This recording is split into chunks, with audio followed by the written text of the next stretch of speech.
Hello everyone, I am Uma Priya, working as Assistant Professor in Department of Computer Science and Engineering in Hindustan College of Engineering and Technology. So in this presentation, we are going to see about functions in C. So the things that we are going to see in this presentation are introduction, what is a function, how functions will work, how to declare a function in C language, some example programs. Modular programming, divide and conquer. So before seeing functions, we have to see what is a modular programming. It means break a large program into smaller pieces. So the smaller pieces of the program are sometimes called as modules, subroutines, procedures, or why we need this modular programming approach. So there are main reasons for having this modular programming approach. One is helps in managing the complexity of the program.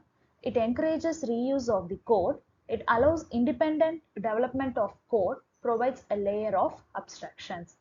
So having a large problem is a complex one. So that what we are going to do, the code can be splitted into small blocks so that it will be easier to understand, it will be easier to read, encourages reuse of code.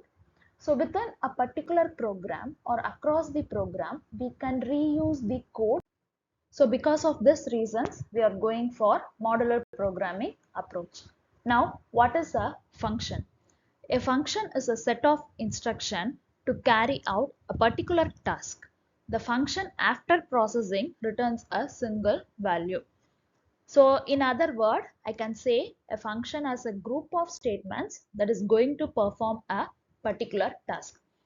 So every C program has at least one function which is a main part. So every executable statement of the C program must be written inside a function. So we know we have many inbuilt functions like main, printf, scanf, clear screen, getch, square root, power. So these are already used functions. Every function in C must have two things. One is the declaration part, another one is the definition part. A function declaration tells the compiler about the function name, its return type, and parameters.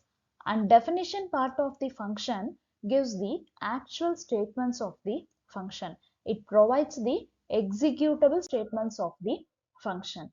Declaration. Now we will say in detail about declaration. So as I told you, the declaration part provides the function name, return type, and parameters. And also the declaration must be within the main function or before the main function. So now what is the syntax to write this declaration part? You will be having a return type. You will be having a return type like this, a function name which is a user defined name, and the parameters that I'm going to pass for the function. So syntax for declaration is return type, function name, and parameter list. Now next is definition of a function. So definition provides the executable statements inside the function. It must be done before the main function or after the main function. And the syntax for defining the function definition is return type, function name, it is the return type, its function name, then parameters, then body of the function. So you have a return type, you have a function name, you have parameter list similar to function declaration. In addition to that, I'm going to define the function here. That means I'm going to tell what this function is going to do.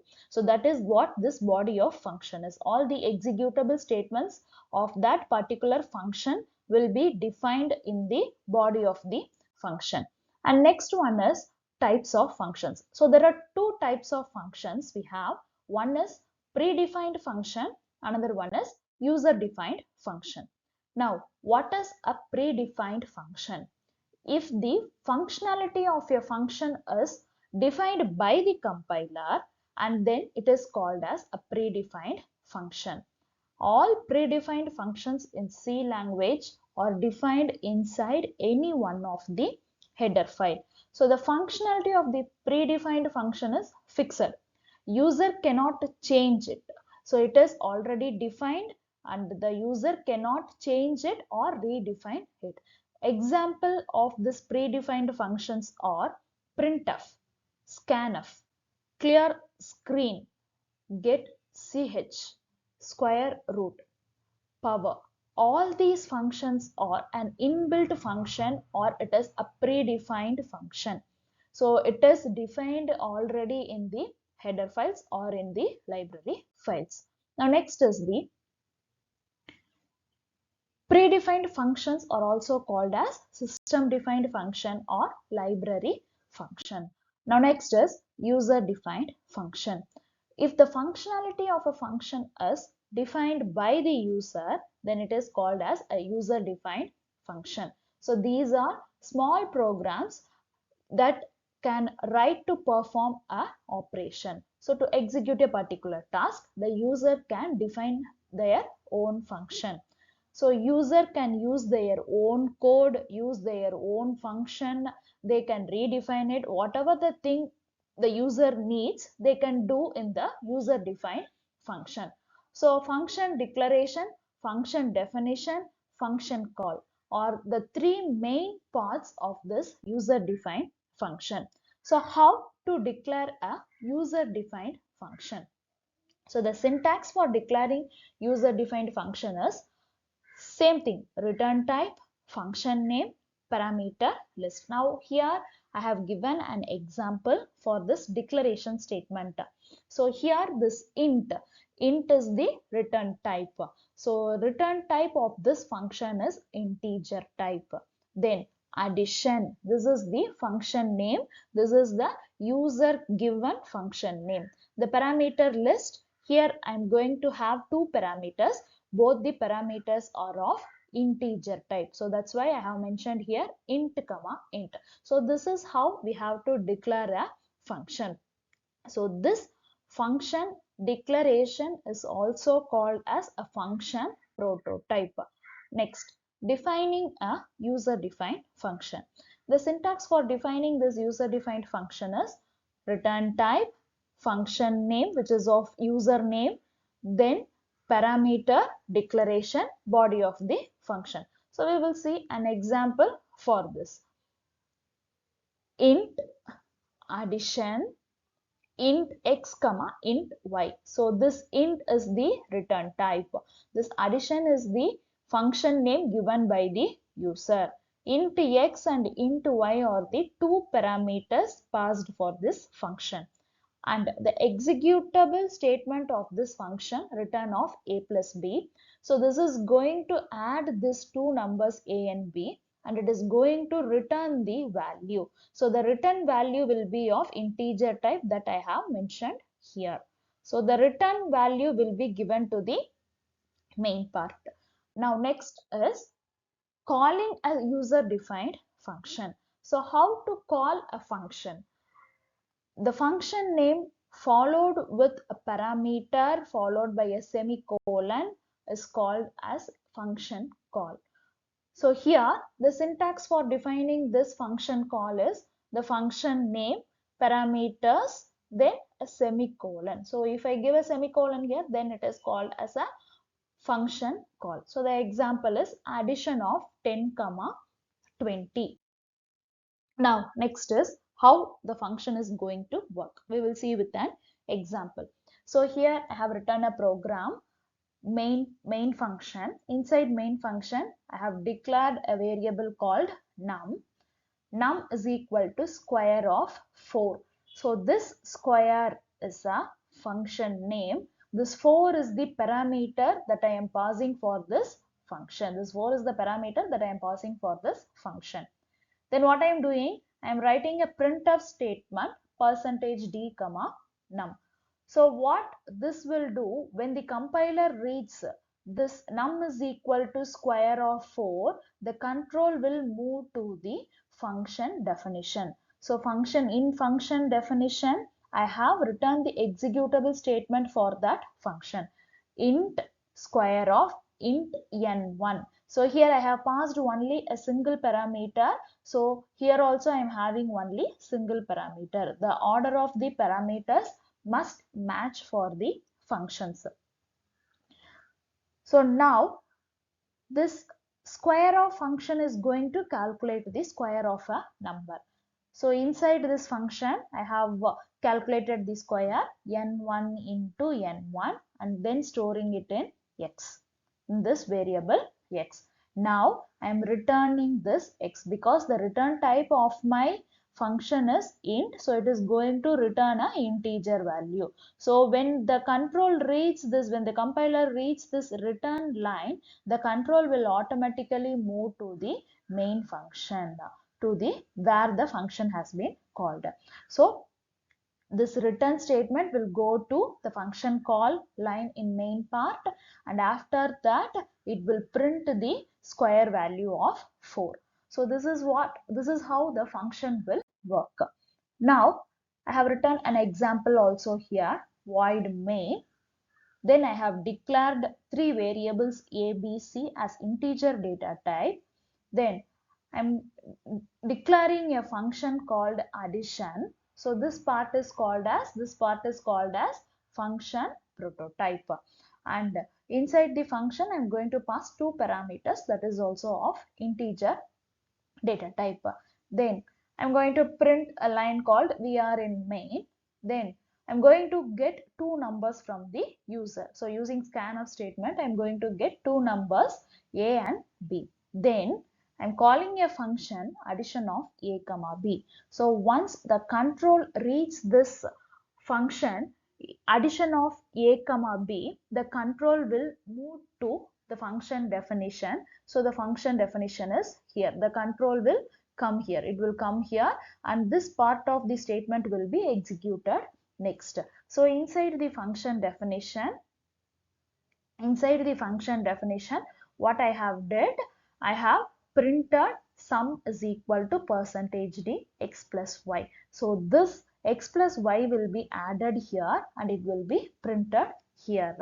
Now after printing the statement, the control will, here I am not going to have any return type because here I have declared the function as void. Here I have declared the function as void. So I'm not going to return anything. So it will print the sum in function itself. Then the control will move to the main part again and it will print we are again in main. So this is how the function will work. There are some important terms in the function. Function prototype, this is nothing but a function declaration. Calling function, so it is used to initiate the function execution. This line decides when a function has to perform its task. Called function, so it is nothing but the function definition. It decides what has to be done by the function. Now example program, again the same example which we have seen in the previous slide. So void main is not going to have any return value, so it is void. Then I'm declaring three variables a, b, c. Then I'm declaring a function void addition of int comma int. Then printf, we are in main statement, going to get two values from the user a and b, going to call the function addition of a comma b. So this addition of a comma b will be executed now. So it is going to print the sum of two numbers a and b. So once printed, it is going back to the main part. So here this void addition int comma int is a function prototype. Addition of a comma b is called as calling function or function call. Void addition of int x comma y, int x comma int y is called as a called function or function definition. Now parameters and return value. So parameters are the data which we are passed in the calling function to the called function.